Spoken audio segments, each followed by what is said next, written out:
የተወደዳችሁ የፈታዴሊ ቤተሰቦች ከልብ የመነጨ ሰላምታችን በእያላችሁበት ይድረሳችሁ። ለተሰንበት የሰዓቱን መረጃ ይዘን ተገኝተናል። ለእናንተ ይመጥናሉ ብለን ከመራረጥናቸው መካከል በቅድሚያ እናስተዋውቅ። ፕሬዝዳንት ዶናልድ ትራምፕ በግል ማህበራዊ ሚዲያቸው እንደዚሁም በዋይት ሃውስ የማህበራዊ ትስስር ገጽ በኩል ያጋሩት ምስል የበርካታ ሮማን ካቶሊክ ተከታዮችን ቁጣ ቀስቅሷል። በርካታ ሚዲያዎችም በዚሁ ዙሪያ እየተነጋገሩበት ነው። እኛም በጥንቅራችን አካተነዋል። ኤርትራ ከአዲስ አበባ ድምጿን አሰምታለች። በምን ጉዳይ በማን በኩል የሚለውን ጥንቅራችን አጠር አድርጎ ይዞታል። ለ3 ቀናት ስብሰባ ላይ ከረመው ህወሓት ትላንት ማምሻውን ስብሰባውን ያጠናቀቀ መሆኑን በመግለጽ በተለመደው አኳኋን ረጅም መግለጫውን ለህዝብ ይድረስልኝ ብሏል። በዚህ መግለጫውም ጥሪ ከማቅረብ ጀምሮ በርካታ ቃል የገባቸውን ጉዳዮች ታይተዋል። በአንድ ጉዳይ ላይም መቋቋም የማይቻልበት ደረጃ ላይ ተደርሷል ሲልም አስታውቋል። ጥንቅራችን ከያዛቸው መረጃዎች መካከል ነው። ዘርዘር አድርገን ይዘነዋል። የኢትዮጵያ አየር መንገድ በቅጥር መድሎ ክስ ቀረበበት። የአውቶሞቲቭ ወይም የምህንድስና ስራ መደቦች ባወጣው ማስታወቂያ በሶስት ስፍራዎች ማለትም በትግራይ፣ በደቡብ ኢትዮጵያና በደቡብ ምዕራብ ኢትዮጵያ ክልሎች ተፈላጊውን ብቃት የሚያሟሉ ወጣቶች እንዳይካተቱ አድርጓል ሲል ቅድሚያ ለሰብአዊ መብቶች ኢትዮጵያ የተሰኘ ሀገር በቀል የሲቪል ማህበረሰብ ድርጅት ክስ አሰምቷል። አየር መንገዱ የሰጠውን መልስ አያይዘናል። የጅቡቲ መንግስት ሰነድ አልባ ኢትዮጵያውያን ለቀው እንዲወጡ ያስቀመጡት ቀነ ገደብ ተጠናቋል። በኃይል የማስወጣቱ ዘመቻ የተጀመረ ሲሆን ጅቡቲ ከኢትዮጵያውያን ጋር የሚተባበሩ ዜጎቿ ላይ ከ50 ሺህ እስከ 500 ሺህ ከፍተኛ ቅጣት ጥላለች። በሁለት የተከፈለ የማባረር ሂደት እንደሚኖርም ነው የተነገረው። ሂደቱን የተመለከተ ዘገባ ይዘናል። አሜሪካ ስለ ዓለም ሀገራት ዲሞክራሲ ከዚህ ወዲያ አይገደኝም አለች። የፕሬዝዳንት ትራምፕ አስተዳደር በዓለም ዙሪያ ድህነትን የመዋጋትና ዲሞክራሲን የማጎልበት ተልዕኮ ያላቸውን ተቋማት ለመዝጋት ማቀዷ ታውቋል። ኢትዮጵያን ጨምሮ በሚተገበረው ፕሮግራም አሜሪካ በአመት የምትበድበውን 1.6 ቢሊዮን ዶላር ፈንድ አሁን ላይ ተሰርዟል። በጉዳዩ የምንለዋለን። እስከ ጥንቅራችን ፍጻሜ አብራችሁን ቆዩ። የምንለቃቸው ለታይ ትኩስ ዜናዎች እንዲደርሷችሁ ላይክ፣ ሼር፣ ሰብስክራይብ ማድረግ እንዳትረሱ።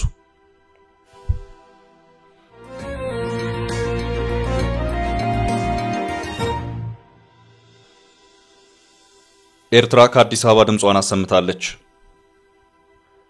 ኤርትራ ከአዲስ አበባ ድምጿን ያሰማችው ቢኒያም በርሄ በተባሉ ዲፕሎማቱ አማካይነት ነው። የኤርትራን ጉዳይ ይዘው የቀረቡት ቢኒያም በርሄ የተባሉ በኢትዮጵያ ኤርትራ ኤምባሲ ጉዳይ አስፈጻሚና በአፍሪካ ህብረትም የኤርትራ ወኪል ናቸው። ጉዳዩም ኤርትራ በጥብቅ ወቀሳ በሚቀርብባት የሰብአዊ መብቶች ጋር የተያያዘ ነው። ሰሞኑን 83ኛ የአፍሪካ የሰብአዊና ህዝቦች መብት ኮሚሽን ACHPR መደበኛ ስብሰባ በጋምቢያ ባንጁል የተካሄደ ሲሆን በዚሁ ስብሰባ ላይ ኤርትራን ወክለው የተገኙት አዲስ አበባ መቀመጫቸውን ያደረጉት ዲፕሎማቱ ቢኒያም በርሄ ናቸው። በዜጎቿ ሰብአዊ መብት ረገጣዎች ብዙ የምትባለው ኤርትራ በዲፕሎማቱ አማካይነት በርካታ ጉዳዮችን አንስታ ብዙ ብላለች። ምዕራባውያኑን ሀገራት የሰብአዊ መብት ጠበቃና አርኪቴክት ማን አደረጋቸው ስትልም ወርፋለች። አፍሪካውያን ሰብአዊ መብቶች አያያዝ በአፍሪካውያን እሴቶች የታነጸ መሆን አለበት ስትልም ምክረ ሐሳቧን ለግሳለች።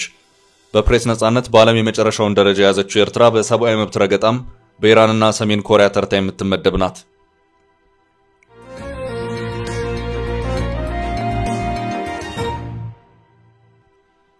በቀጣይ መረጃ ትራምፕ ካቶሊኮችን አስቆጡ። አነጋጋሪው ትራምፕ አሁንም ማነጋገራቸውን ቀጥለዋል። አሁን ደግሞ ፊታቸውን ወደ ሮማን ካቶሊክ አዙረው ቁጣን ቀስቅሰዋል። የፕሬዝዳንት ዶናልድ ትራምፕ አንድ ድርጊት የካቶሊክ እምነት ተከታዮችን ክፉኛ አስቆጥቷል። ሁልጊዜ መውጣ ያሉና አነጋጋሪ ጉዳዮችን የሚያደርጉ ፕሬዝዳንቱ ከሰሞኑ ለጋዜጠኞች አንድ ነገር ብለው ነበር። እሱም ሊቀ ጳጳስ መሆን እፈልጋለሁ የሚል ነበር። እናም ይህንኑ የእሳቸውን ወጣ ያለ አነጋገር ብዙዎች ተቀባበሉት። የበርካታ ማህበራዊ መረጃ ቅብብሎችንም ተከትሎ አንድ ምስል በስፋት በማህበራዊ ሚዲያ መጋራት ጀመረ። እሱም ፕሬዝዳንት ዶናልድ ትራምፕ ልክ እንደ ካቶሊክ ሊቀ ጳጳስ ለብሰው ቆባቸውን አርገውና መስቀላቸውን አጥልቀው የሚያሳይ ነው። ምስሉ በሰው ሰራሽ አስተውሎት ወይም አርቲፊሻል ኢንተለጀንስ የተሰራ መሆኑ ተረጋግጧል። ማን እንደለቀቀው አልታወቀም። የሁኔታው አስገራሚነት የትራምፕና ነገሩን አነጋጋሪ ያደረገው የእሳቸው የካቶሊክ ሊቀ ጳጳስን መስለው ፎቶአቸውን የመለቀቁ ጉዳይ ሳይሆን ይሄው ምስል ትሩዝ በተባለ በራሳቸው በትራምፕ ማህበራዊ ሚዲያ ገጽ መለቀቁ ነው። ይሄው ጉዳይ አግራሞትን ጭሮ ብዙዎችን እያነጋገረ ባለበት ሁኔታ ያው ምስል በተመሳሳይ መልኩ በዋይት ሃውስ የማህበራዊ ሚዲያ አካውንትም እንዲጋራ ተደርጓል። በዚህ ወቅት ነበር የበርካቶች ቁጣ የተቀሰቀሰው። በርካቶች ፕሬዝዳንቱ ምን ነካቸው፣ በእምነታችን እየተሳለቁ ነው ሲሉ ቁጣቸውን ገልጸዋል። ፕሬዝዳንት ትራምፕ ባለፈው ሳምንት በፖፕ ፍራንሲስ የቀብር ስነ ስርዓት ላይ ከተላለፈው የጥቁር ሱፍ ፕሮቶኮል ውጪ ሰማያዊ ሱፍ አድርገው በቀብር ስነ ስርዓት ላይ መገኘታቸው ጉዳይም እንዲሁ በብዙ ሲያነጋግር ነበር። ይሄው አነጋጋሪ ምስል የተለቀቀው የሮማን ካቶሊክ መቀመጫ የሆነችው ቫቲካን ፖፕ ፍራንሲስን ለመተካት ከመጪው ሳምንት ረቡዕ ጀምሮ ሊቀ ጳጳሱን ለመምረጥ የሚሰየሙ ጳጳሳትን ለመቀበል ዝግጅት እያደረገች ባለችበት ሁኔታ ነው። የትራምፕ ድርጊት በርካታ የሮማን ካቶሊክ እምነት ተከታዮችን ያስቆጣ ሲሆን በዚሁ ዙሪያ አስተያየታቸውን እንዲሰጡበትና የቤተ ክርስቲያኗን አቋም እንዲገልጹ የተጠየቁት የቫቲካን ቃል አቀባይ ማቴዎ ብሩኒ በጉዳዩ ላይ አስተያየት ከመስጠት የተቆጠቡ መሆኑን ቢቢሲ አመልክቷል።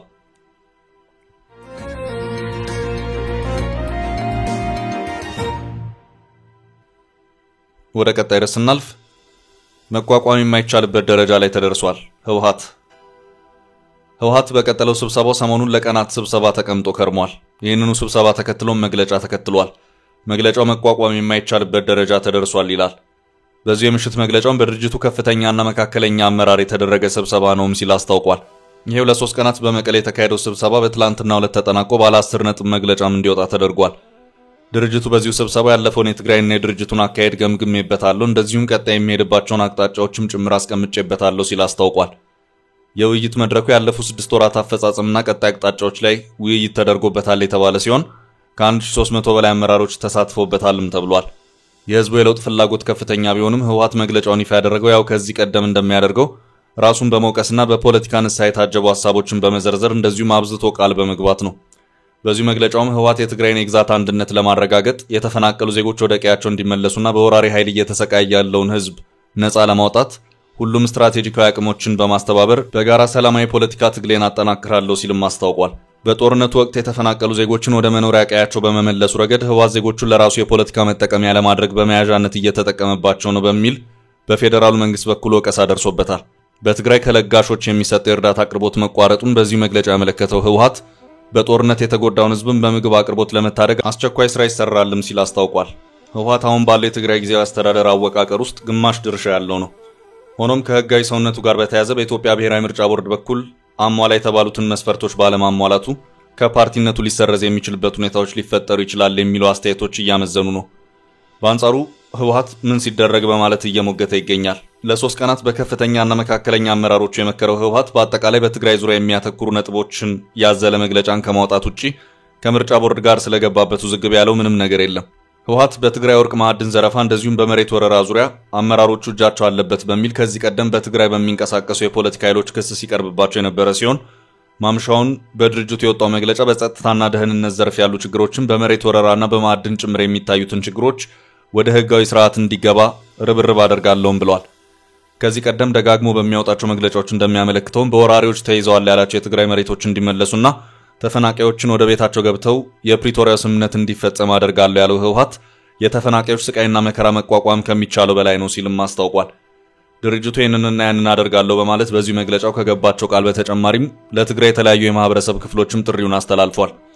ተቋሚ የፖለቲካ ድርጅቶች፣ የሃይማኖት አባቶች፣ የሀገር ሽማግሌዎች፣ በሀገር ውስጥና በውጭ ሀገር የምትገኙ ወገኖቻችን የህልውናችን ዋስትና የሆነውን አንድነታችንን አጠናክራችሁ መቀጠል አለባችሁ ያለው ህወሓት በዚህ ረገድ እንደ ድርጅት ከኔ የሚጠበቀውን ሁሉ ለማድረግ ዝግጁነቴን አረጋግጣለሁም ሲል በዚሁ መግለጫው አስታውቋል። ህወሓት ይህንኑ መግለጫውን ከማውጣቱ ቀደም ብሎ የክልሉ ጊዜያዊ አስተዳደር ፕሬዝዳንት ጀነራል ታደሰ ወረደም የ100 ቀናት እቅድ በሚል በመጪዎቹ 3 ወራት ሊሰሯቸው ያቀዷቸው ነጥቦች ዘርዝረው ይፋ አድርገዋል። በኋላ ላይ ከወጣው ከህወሓት እቅድ ጋር ተቀራራቢነት የሚታይበት ነው። በዚህ ጀነራሉ የ3 ወራት እቅድ ውስጥ በመጀመሪያ ሰፍሮ የታየው ተፈናቃዮችን ወደ መኖሪያቸው መመለስና የፕሪቶሪያ ስምምነት ሙሉ በሙሉ እንዲተገበር ማድረግ የሚለው ነው። እንደዚሁም በሁሉም የክልሉ አካባቢዎች በተሟላ ሁኔታ ሰላምን ማስፈን፣ አስተዳደሩን አካታች ማድረግ፣ ለስራ ምቹ ሁኔታ መፍጠር፣ የህዝብን ቅሬታ ሰምቶ መፍትሄ ማምጣትና ሁለት ጫፍ የረገጠውን የክልሉን ፖለቲካ ማለዘብ የሚሉት በጀነራል ታደሰ ከተጠቀሱት የ3 ወራት እቅዶች መካከል ናቸው።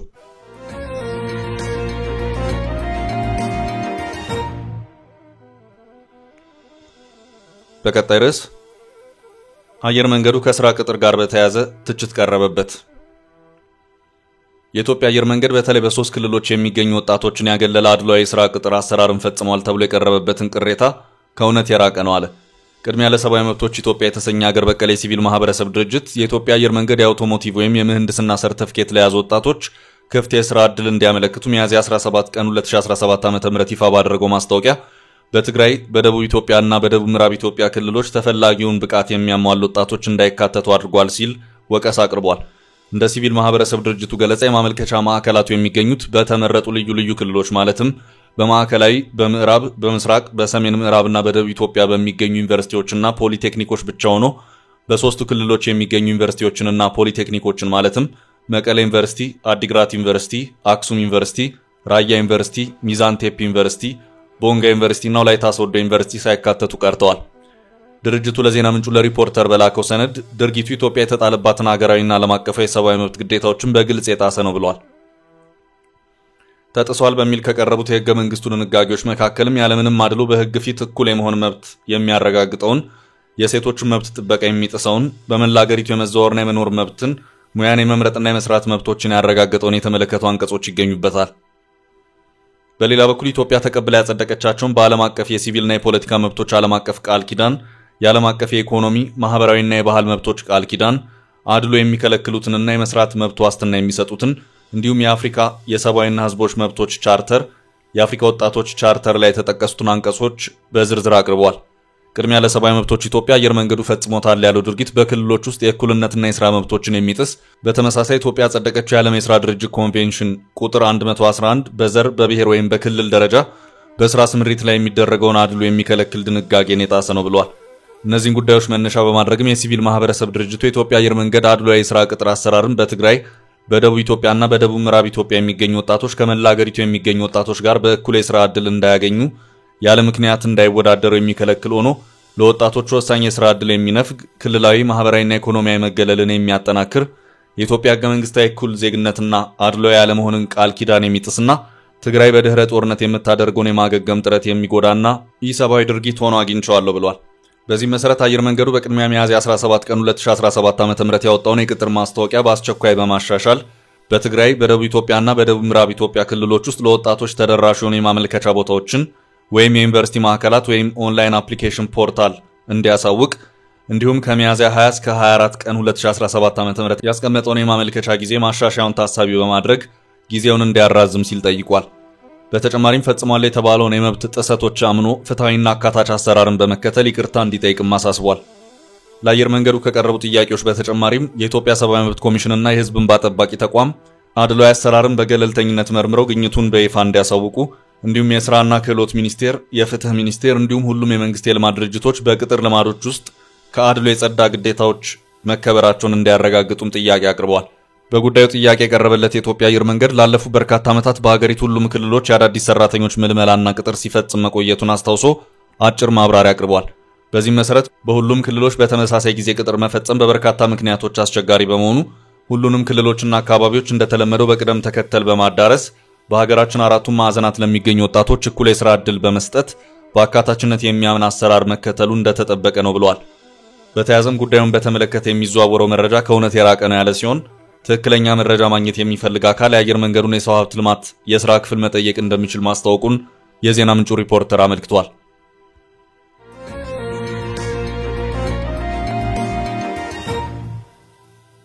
ወደ ቀጣይ ርዕስ አለፍን።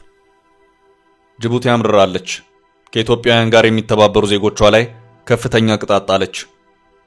የጅቡቲ መንግስት ሰነድ አልባ ስደተኞች ሀገሪቱን ለቀው እንዲወጡ ከአንድ ወር በፊት ያስተላለፈው ትዕዛዝ በሳምንቱ መጠናቀቁ ታውቋል። የጅቡቲ ባለስልጣናትም ከትላንት በስቲያ ማታ አርዲቲ ዌብ ቲቪ በተባለ ሚዲያ በዚሁ ጉዳይ ላይ ውይይት አካሂደው የነበረ ሲሆን ጅቡቲ ኢትዮጵያንን ለመደበቅ የሚተባበሩ ዜጎቿ ላይ ከበድ ያለ ቅጣት እንደምትጥል ገልጸዋል። አንድ የጦር መሪና የህግ ሰው ባደረጉት ውይይት ጅቡቲዎች ለራሳቸው ህግ ያልሆነን ሰው ሲተባበሩ ከተገኙ ቅጣት እንደሚያስከትልባቸው ገልጸዋል። ይህ ቅጣት ከ50 ሺህ እስከ 500 ሺህ የጅቡቲ ፍራንክ የሚደርስ እንደሆነ ባለስልጣናቱ ገልጸዋል። ህጋዊ ሰነድ ያላቸው ዜጎች ቀነ ገደቡ ካበቃ በኋላ ባሉት ቀናት መታወቂያዎቻቸውን ይዘው እንዲንቀሳቀሱም አስጠንቅቀዋል። ትክክለኛ ሰነድ ስለመሆኑ ጭምር የሚያረጋግጡበት መሳሪያ እንዳላቸው ነው በጉዳዩ ሚዲያ ላይ የቀረቡት የጅቡቲ ባለስልጣናት የገለጹት። የጅቡቲ ህዝብ ለህገ ወጥ ስደተኛ ለሰራተኞቹ ደሞዝ እንዲከፍል አዘዋል። በተሰጠው ቀነ ገደብ ውስጥ የሰራተኞቻችሁን ደሞዝ ክፈሉ፣ በስርዓት አስተናግዷቸው፣ ችግር እንዳታደርሱባቸው ሲሉም አሳስበዋል። በአጠቃላይ ግን ባለስልጣናቱ ሰነድ አልባ ስደተኞችን ለማባረር በቂ ዝግጅት ማድረጋቸውን ያስረዱት። ፖሊስ፣ የህዝብ ደህንነትና ወታደሩ ሁሉም የመንግስት አካላት በዚህ ዘመቻ ተዘጋጅተዋል። በእቅዱ መሰረት በመጀመሪያ ደረጃ ጎዳና ላይ ያሉትን በማስወጣት ከዛም በሁሉም ሰፈሮች አሰሳ በማካሄድ ሌሎቹ እንዲወጡ ይደረጋል። የማባረሩ ዘመቻ ከትላንት ቅዳሜ በኋላ እንደሚጀመር ነው መረጃ ያቀበሉት። ጅቡቲ ምን ያህል ሰው ጠቅልላ እንደምታስወጣ ግን በእቅዱ ማብራሪያ ላይ አልጠቀሰችም። ቀደም ባለው አሃዝ መሰረት በጅቡቲ እስከ 200,000 ኢትዮጵያውያን እንደሚኖሩ ይገመታል። በጅቡቲ ያሉ የኢትዮጵያ ዜጎች ጉዳዩ እጅግ እንዳስጨነቃቸው ንብረታችሁን በአደራ ሰጥታችሁ ውጡ መባላቸውም እንዳልተዋጠላቸው መዘገባችን ይታወሳል። የጅቡቲ ይህንን እርምጃ ተከትሎ በኢትዮጵያ በኩል አጸፋ ይኖራል የሚል ስጋትም ከሰሞኑ መነጋገሪያ ሆኗል። በተለይ በጅቡቲና ኢትዮጵያ መካከል ውጥረት አለ እየተባለ ነው። በድሬዳዋ የጅቡቲ ቆንስላ ግን በድሬዳዋና አካባቢዋ በኢትዮጵያውያንና ጅቡቲውያን መካከል ውጥረት እንደነገሰ ተደርጎ በማህበራዊ መገናኛ ዘዴዎች የተሰራጨው መረጃ ሐሰት ነው በማለት አስተባብሏል። ቆንስላው ጅቡቲውያን ላይ አንዳችም የደህንነት ስጋት አልተፈጠረም ብሏል። ሐሰተኛው መረጃ በማህበራዊ መገናኛ ዘዴዎች የተሰራጨው ጅቡቲ ሰነድ አልባ ኢትዮጵያውያን ፍልሰተኞች ወደ ሀገራቸው እንዲመለሱ ማዘዟን ተከትሎ መሆኑን ቆንስላው ገልጿል። ቆንስላው የድሬዳዋ ጸጥታ አካላት በጅቡቲውያን ደህንነት ላይ ያነጣጠሩ ዛቻዎችን በማህበራዊ መገናኛ ዘዴዎች አማካይነት ያሰራጩ ግለሰቦችን የመለየት እንቅስቃሴ እያደረጉ መሆኑን እንደሚያውቅ ጠቅሷል። በጅቡቲ ከፍተኛ የሙቀት ወራት ጊዜ በርካታ ጅቡቲውያን ወደ ድሬዳዋ እንደሚገቡ ይታወቃል።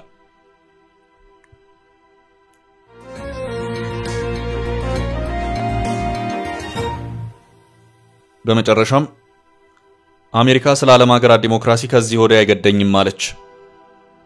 የፕሬዝዳንት ትራምፕ አስተዳደር በዓለም ዙሪያ ድህነትን የመዋጋትና ዲሞክራሲን የማጎልበት ተልዕኮ ያላቸውን ተቋማት ለመዝጋት ማቀዱን የአሜሪካ የዜና ምንጮች ዘግበዋል። የትራምፕ አስተዳደር ባዘጋጀው ረቂቅ የበጀት ሰነድ የመንግስት የበጀት ድጎማ ያልተመደበላቸውና በቅርቡ ሊዘጉ ይችላሉ ከተባሉት መካከል የአሜሪካ ኢንስቲትዩት ፎር ፒስ፣ ዘ ናሽናል ኢንዶመንት ፎር ዲሞክራሲ እና ዩኤስ ኤጀንሲ ፎር ግሎባል ሚዲያ እንደሚገኙበት ዘገባዎቹ ጠቅሰዋል። ናሽናል ኢንዶመንት ፎር ዲሞክራሲ ኢትዮጵያን ጨምሮ ለበርካታ ሀገራት ለፕሬሶችና የመብት ተሟጋቾች የገንዘብ ድጋፍ በማድረግ ይታወቃል። አሜሪካ ፉድ ፎር ፒስ ለተሰኘው ዓለም አቀፍ ፕሮግራሟ በዓመት የምትመድበውን 1.6 ቢሊዮን ዶላርም ለማቋረጥ ማቀዷ ተገልጿል። በተለይ ሁለቱ በሚዲያ ዘርፎች በጋራ የፋይናንስ ድጋፍ በማቅረብ ይታወቃሉ። ኢትዮጵያን ጨምሮ በሰብአዊ መብት ጥበቃ እንቅስቃሴና ማንቃት ላይ ተቋማቱ ከፍተኛ ሚና ያላቸው ናቸው። በተጨማሪ አሜሪካ መንግስት የምግብ ለሰላም ፕሮግራም የተሰኘው ፈንድ ላይ 1.6 ቢሊዮን ዶላር የበጀት ቅነሳ እንደሚያደርግና ፕሮግራሙን ከናካቴው የሚዘጋ መሆኑን የተነገረው። ፕሮግራሙ በዓለም ዙሪያ ረሃብን ለመቀነስና የምግብ ዋስትናን ለማረጋገጥ የተቋቋመ ነበር። ተቺዎች መሰል የበጀት ቅነሳዎች ለዓመታት የተሰራውን ስራ በተለይ በመረጋጋት በሰብአዊ መብትና ዲሞክራቲክ አስተዳደር ላይ የመጣውን ውጤት ወደ ኋላ የሚመልስ ነው ብለዋል። እርምጃው የትራምፕ አስተዳደር የውጭ ጉዳይ ፖሊሲ ከቀድሞ አስተዳደሮች መለየቱንና ዓለም አቀፍ ድጋፍና የዲሞክራሲ ግንባታ ከዚህ መልስ የአሜሪካ ፍላጎቶች አለመሆናቸውን ያሳየ ነው። ተቺዎች ግን የትራምፕ የውጭ ጉዳይ ፖሊሲ ለውጥ አሜሪካ በዓለም ላይ ያላትን ተሰሚነትና ጫና የሚያዳክም ነው ሲሉ ይናገራሉ። ለዛሬ ያዝንላችሁን ርዕሰ ጉዳዮች እዚህ ላይ ቋጨን። ላይክ፣ ሼር እና ኮሜንት በማድረግ ለቻናላችን ድጋፋችሁን መግለጽ እንዳትዘነጉ እያልን ከሌሎች መረጃዎች ጋር ደግመን እስክንገናኝ ቸር ያሰማን ስንል ተሰናበትን።